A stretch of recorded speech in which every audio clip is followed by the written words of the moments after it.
सभी को जय मसीह। आज का एक टॉपिक है जो कि बहुत अद्भुत टॉपिक है, जिसको समझना जरूरी, जो एक्सप्लेन लूक 19:27। तो इसका मतलब लूका का अध्याय 19 नंबर अध्याय 27 नंबर वचन। आज का ये विषय, इस वचन का खुलासा। तो वचन में बहुत कुछ सीखने हैं और वचन को सही तरह, सही कॉन्टेक्स्ट का साथ में हर प्रचार में कहता रहता हूँ, सही कॉन्टेक्स्ट, सही अर्थ का साथ हमें समझना है और सीखना है। तो हम पढ़ते हैं। आज का जो वचन है लूक 19:27, लूका का किताब 19 अध्याय 27 नंबर वचन।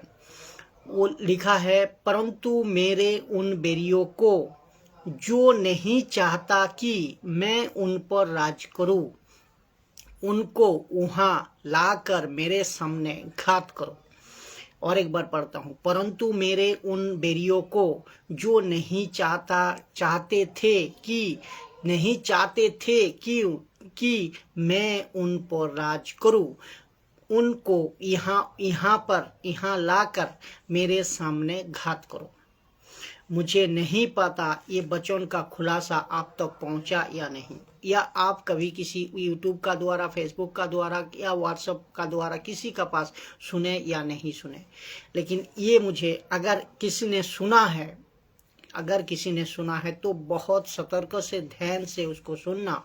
अगर आप अगर नहीं सुना है तो सतर्क रहना, और कहीं ऐसा वचन को लेकर, कौन सा वचन, लूका 19 अध्याय 27 नंबर वचन को लेकर कोई आपको सवाल करे, जवाब करे, तो उसको कैसे आप हैंडल करोगे, उसको कैसे आप जवाब दोगे, तो उसको कैसे आप समझाओगे। इस वजह से मैं ये वीडियो को बना रहा हूँ। तो ये वीडियो को देखें, आप जितने हो सके देखें, और अच्छा लगे तो शेयर जरूर करें और समझे जरूर, बात को समझे, क्योंकि ये वचन सीखना जरूरी है और सिखाना भी बहुत जरूरी है। कई मुस्लिम, कई हिंदू, कई बाहर वाले इस वचन को उठाकर लूका 19 अध्याय 27 नंबर वचन को उठाकर कहते हैं कि यीशु ने कहा कि मैं, फिर एक बार ये वचन को मैं पढ़ता हूँ, क्या यीशु ने कहा, ये मैं वचन को और एक बार पढ़ता हूँ, परंतु मेरे उन बेरियों को जो नहीं चाहते थे कि मैं उन पर राज करूं, उनको यहाँ पर लाकर मेरे सामने घात करो। तो मैं कौन है, इसको आपको समझना होगा। ये लोग कहते हैं कि यीशु, ये लोग कहते हैं मैं यीशु है। ये जो बाहर वाले कहते हैं कि ये मैं जो लिखा है इसमें ये यीशु है। तो मेरे उन बेरियों को, ये मेरे कौन है, ये भी कहते हैं यीशु है, ये भी कहते हैं यीशु है। तो उनके लाकर मेरे सामने घात करो। तो ये कौन है, ये कहते हैं यीशु, ये कहते हैं यीशु है। लेकिन ये लोग कहते हैं कि यीशु है। ऐसा उनका कहना, ऐसा उनका सोच, ऐसा उनका धारणा, जो मुस्लिम, जो हिंदू, जो बाहर वाले ये वीडियो को बनाया, ये वीडियो को वीडियो का अपलोड किया है। तो इनको कहना ये है।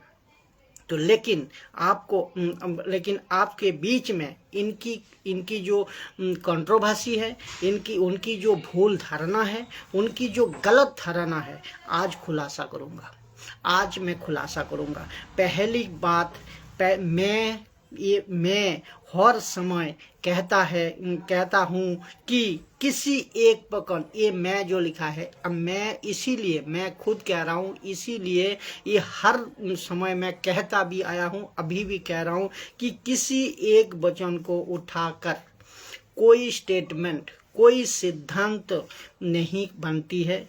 पहली बात तो ये है। दूसरी बात ये है, और बनाना भी नहीं चाहिए। तो ध्यान से सुनिए, वचन का कॉन्टेक्स्ट को आपको समझना होता है, और संदर्भ को आपको समझना होता है, और क्यों लिखा, कौन लिखा, किसको लिखा, कैसे लिखा, लेखक का चाल को भी समझना है। और ये अगर ये सब को आप नहीं समझे, सिर्फ और सिर्फ एक वचन को, एक लाइन को उठाकर आप कि आप कहते हो कि बाइबल में लिखा है, बाइबल में लिखा है, आपकी बाइबल में लिखा है ये, लेकिन बाइबल खुद कहती है, बाइबल खुद कहती है कि बाइबल के अंदर मनुष्यों का लिखा हुआ है, मनुष्यों को कहा है, मनुष्यों ने कहा हुआ है, और स्वर्गदूत का भी कहा हुआ है, और शैतान का भी कहा हुआ है, और नबियों का भी कहा हुआ है, और मूसा का, पतरस का, पौलुस का, और उनमें से परमेश्वर का कौन सा वचन है, परमेश्वर ने क्या कहा है, वो भी तो आपको समझना जरूरी है कि नहीं? वो भी तो आपको समझना जरूरी है। तो ये वो भी आपको समझना है।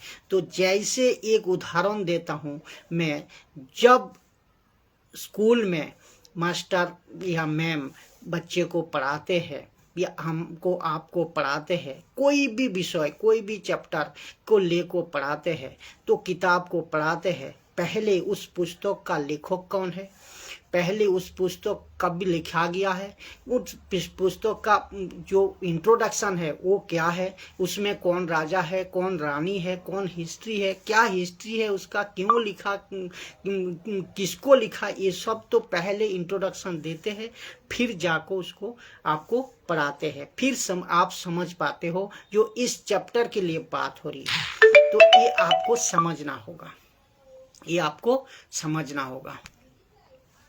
तो ऐसे ही बाइबल के पढ़ते समय एक एक चीजों को समझना होगा, किसने लिखा, किसको लिखा, क्यों लिखा, ये सब आप बैकग्राउंड को आपको पढ़ना है, जानना है, फिर समझना होगा।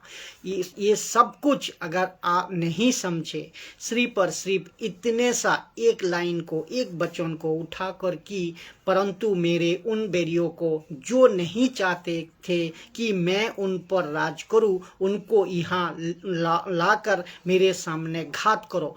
तो ये जो शब्द है ना, तो कि घात करो, इसको उठा लिया कुछ लोगों ने, कुछ लोगों ने, बाहर वाले ने, हिंदू हो मुस्लिम हो लोगों ने। तो ये मूर्खता है। देखिए, इन वचनों का ऊपर वीडियो भी बना दी है, ये वचन का ऊपर वीडियो भी बना दी है। तो ये मूर्ख ने आगे पीछे नहीं समझा और वीडियो बना दी है। तो कि देखो इनका यीशु, ये भी कहते हैं कि देखो इनका यीशु ऐसा है, देखो इनका यीशु कहते हैं कि मैं उन राजा नहीं, उन राज्य नहीं हूँ, मैं उन राजा नहीं हूँ, मैं उन पर अगर राज्य ना कर सकूँ, राज्य ना कर सकूं, तो क्या है, उनका घात करो, उनको लाको घात करो। तो ये कितना गलत बात है। तो इसको आपको समझना होगा। आज इसको मैं ठीक करूंगा। तो ये लोग कहते हैं यीशु इनका ऐसा है, देखिए उनके घात करो। तो चोर डाकू इन स्टेटमेंट से और बदमाश क्या सीखेंगे, ये कहते हैं ये लोग। तो ऐसा कह रहा है, और ये मूर्ख इंसान ने ऐसा मूर्ख स्टेटमेंट को दे रहा है। और फिर उनको कौन समझाए कि ये मैं और ये मेरे और ये यीशु नहीं है, ये यीशु नहीं है, ये यीशु नहीं है। तो ये बार बार कहता हूँ और कहूँगा कि ये यीशु नहीं है। क्यों? वचन साबित करता है, मैं बताऊँगा।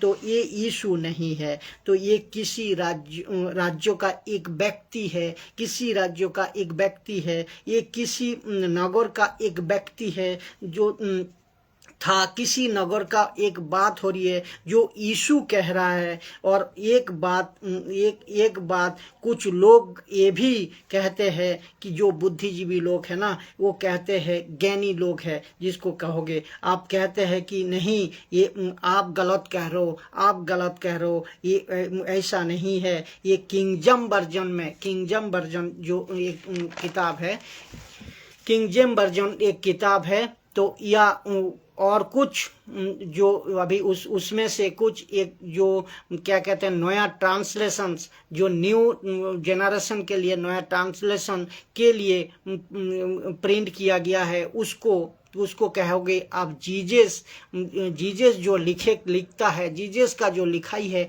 वो रेड कलर में होता है, ये भी कहता है। तो उसको भी लाल में लिखा जाता, जो यीशु का कहावत है, यीशु का स्टेटमेंट है, उसको लाल में लिखा जाता है, ये कहते हैं। तो यीशु है, तो ये यीशु है, उसी कारण में लाल कलर में लिखा जाता। यीशु का स्टेटमेंट किंग जेम वर्जन में, जो कि नया ट्रांसलेशन का जो प्रिंट किया गया है, उसको कहते हैं ये लाल में लिखा गया, तो ये यीशु है। नहीं मेरे भाई, ये यीशु नहीं है, लाल में लिखा है, इसका मतलब यीशु है, ये नहीं है। क्योंकि लिखा क्या है वो आपको देखना है, लिखा क्या है वो आपको देखना है, और यीशु क्या कह रहा है वो आपको समझना होगा। तो उसको भी समझना होगा यीशु क्या कह रहा है। हाँ, बोलने वाला यीशु है, ये सही है, स्टेटमेंट यीशु दे रहा है, कह रहा है यीशु कहानी को सुना रहा है, यीशु एक कहानी को सुना रहा है। यीशु का मुंह से जो निकला है उसको लाल में ही लिखने से यीशु कह रहा है, यीशु ये व्यक्ति है, ये नहीं साबित होता, ये नहीं साबित होता। तो भी यीशु क्या कह रहा है उसको भी तो समझना है, यीशु क्या कह रहा है उसको भी तो समझना है। क्या कह रहा है इसको नहीं समझा आपने, बाइबल में लिखा है, लाल अक्षर में लिखा है, सिर्फ वो कहने से नहीं होगा मेरे दोस्त। क्योंकि अभी देखिए इनका निचोड़ मैं निकालता हूँ, इनका निचोड़ निकालते हैं, और इन सब बकवास करने वाले का जो भी है, बकवास करने वाला जो मूर्ख व्यक्ति है, पर इसका निचोड़ का तमाशा उनको मैं देता हूँ। क्यों, सुनिए इसका सही कॉन्टेक्स्ट कहाँ मिलता है, what is the right context. तो इसका सही कॉन्टेक्स्ट कहाँ मिलता है, मैं उन सभी को कहता हूँ कि जो इस वचन को तोड़ मरोड़ कर उल्टा सीधे सिखाते हैं, तो नहीं समझकर उनको वचन को नहीं समझकर उनको आज ये जवाब देगा कौन, ये राइट कॉन्टेक्स्ट। और जैसे दोबारा कोई ये वचन को उल्टा सीधा ना सिखा पाए व ना वीडियो डालने पाए, ये बात को आपको दिमाग में रखना है। तो वीडियो ना बनाए, तो ये सब चीज को आपको समझना होगा, जान कर बनाए। इसका राइट कॉन्टेक्स्ट यहाँ पे है, शुरू होता है, वो है लूका 19 अध्याय 11 नंबर वचन, लूका 19 अध्याय 11 नंबर वचन। तो जब वे ये बातें सुन रहे थे तो उसने एक दृष्टांत कहा। यहाँ देखो सबसे बड़ी बात है, दृष्टांत कहा। तो यीशु ने एक दृष्टांत कहा, अर्थात एक एग्जाम्पल दिया, एक उदाहरण का द्वारा समझाया, उदाहरण से कहा। क्या कहा, इसीलिए कि वहाँ यरूशलेम के निकट था, इसीलिए कि वहाँ यरूशलेम के निकट था, और वे समझते थे कि परमेश्वर का राज्य अभी प्रकट हुआ चाहता है। तो उनको समझने के लिए यरूशलेम के लोगों को समझने के लिए यीशु दृष्टांत स्वरूप, उदाहरण स्वरूप परमेश्वर के राज्य अभी प्रकट हुआ चाहता है। तो ये जो बात है कि क्योंकि वहाँ पे बात हो रही है एक मिनिस्ट्री की, ये बात को आपको समझना होगा। वहाँ पे बात हो रही है एक मिनिस्ट्री की, जो 5 तोड़ा, 2 तोड़ा और 1 तोड़ा की जो उसकी बात हो रही है ना, वो बात वहाँ मिनिस्ट्री की हो रही है। तो बात हो रही है मिनिस्ट्री की, तो बात हो रही है एक राज्य की। तो यीशु ने एक उदाहरण कहा, कि यीशु ने एक उदाहरण दिया, एक एग्जाम्पल दिया। ये उदाहरण है, ये एक एग्जाम्पल है। और यीशु ने एग्जाम्पल को जो भी ये लाल में लिखा है, चलो मान लिया, तो उसको एग्जाम्पल को तो पहले समझना चाहिए, हमें समझना चाहिए क्या लिखा है। और तुमने इसको डायरेक्ट उठाकर, जिसने भी डायरेक्ट उठाकर कह दिया, यीशु कहते हैं घात करो। और यीशु घात करने के लिए नहीं कहा, लेकिन मैं कहता हूँ यीशु घात करने के लिए नहीं कहा, बरं यीशु हरों से, यीशु हर व्यक्ति से यीशु कहते हैं। लेकिन सुनिए यीशु क्या कहते हैं। यीशु कहते हैं यदि कोई एक गाल पे थप्पड़ मारे तो दूसरा गाल भी बढ़ा दे, दूसरा गाल भी दे दो। यदि तुम्हारा कोई, यीशु कहते हैं तुम्हारा कोई कुर्ता ले ले तो उसको पैंट भी दे दो। यीशु ये कहते हैं अगर तुमसे कोई मांगे तो उठाकर दे दो। यीशु ये कहते हैं कोई व्यक्ति अगर तुम्हें श्राप दे तो उसे आशीष दो। यीशु ये कहते हैं तो अगर कोई गाली दे तुम्हारे को तो उसके लिए प्रार्थना करो पिता से। यीशु ये कहते हैं हमारा यीशु ये है, ये आप सबका यीशु ये है। आपको समझना होगा। अपने तो सीधा उसको क्या किया, न कुछ नहीं समझा, कुछ नहीं कॉन्टेक्स्ट पढ़ा और अपने सीधा बना दी कि और हाँ आप सब जो बड़ी बड़ी ज्ञान की बातें करते हो, यहाँ पर तो आपकी ज्ञान की नॉलेज धज्जियाँ उड़ गई। ज्ञान की नॉलेज कितना है ये पता चल गई कि तुम पहले कॉन्टेक्स्ट को नहीं समझे और ये क्या लिखा है, किसको लिखा है, कैसे लिखा है, इसको नहीं समझे और वीडियो आपने बना दी। तो आप सोचे तो ये अभी समझिए, ये एक उदाहरण था, और एक एग्जाम्पल था। फिर इसको देखिए, और कॉन्टेक्स्ट दे रहा हूं मैं, इसको देखिए, फिर इसको देखिए। लूका 19 अध्याय 12 नंबर वाक्य को कहते हैं यहाँ पर एक व्यक्ति है जो अपने लोगों को अपने हिसाब से उनको सिक्का, मैं कह रहा था सिक्का, उनको सिक्का दिया। एक को दिया 5 और एक को दिया 2 और एक को दिया 1। 5 वाले ने 10 कमाया और 2 वाले ने 4 कमाया, 1 वाले ने कुछ नहीं कमाया। तो उन्होंने कहा एक धनी, देखो उन्होंने कहा, तो ये कौन सा है, लूका 19 का 12 में क्या लिखा है देखिए। उन्होंने कहा एक धनी मनुष्य, ये कौन है, ये धनी मनुष्य है, दूर देश को चला ताकि राजपद पाकर फिर आए। और वो है एक मनुष्य, वो ये यीशु नहीं है। ये कौन है, एक मनुष्य, धनी मनुष्य, ये यीशु नहीं है। तो किसका उदाहरण है, जिसका उदाहरण यीशु दे रहा था वो एक धनी व्यक्ति है। जिसका एग्जाम्पल यीशु दे रहा था वो एक धनी व्यक्ति है जो सिक्के बांट रहा है, वो धनी मनुष्य है, एक मनुष्य है। इसको आपको समझना होगा। ये वचन को आपने नहीं पढ़ा, सीधा एक वचन को उठाकर टॉक्टिन बना दी।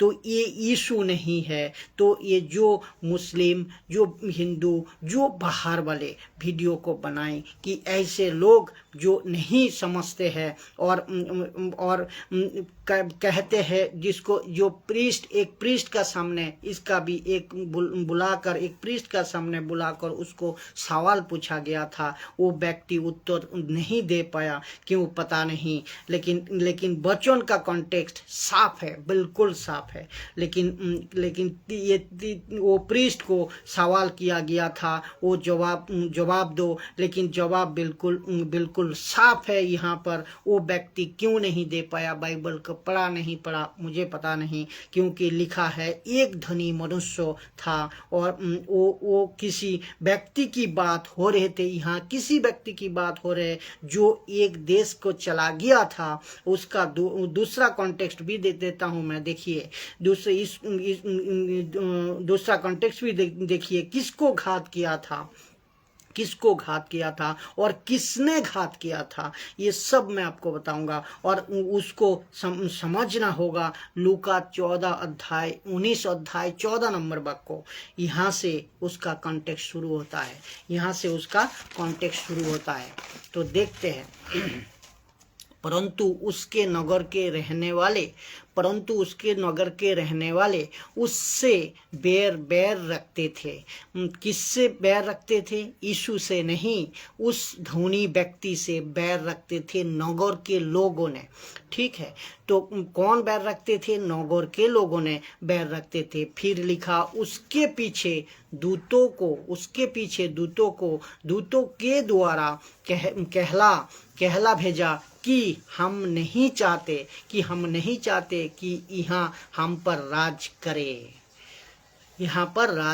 कौन बैर रखते थे? जिसको कहा गया कि लूका 14 अध्याय 19 अध्याय 14 नंबर वचन में कहता है कि उसको लाकर घात करो। तो किसको घात किया था? नगर के लोगों के जो उसको बैरी थे। तो कौन बैरी थे? धनी व्यक्ति जो उसके बैरी थे, नहीं चाहते थे कि वहाँ हम पर राज करे। तो यीशु यहाँ एक स्टोरी सुना रहा था, यीशु एक घटना को बता रहा था, यीशु एक एग्जाम्पल को दे रहा था। तो और तुमने उसको उठाकर सीधा यीशु के साथ जोड़ दिया कि यीशु कहता है कि उसको लाको घात करो, जो नहीं चाहते कि मैं उन पर राज करूं।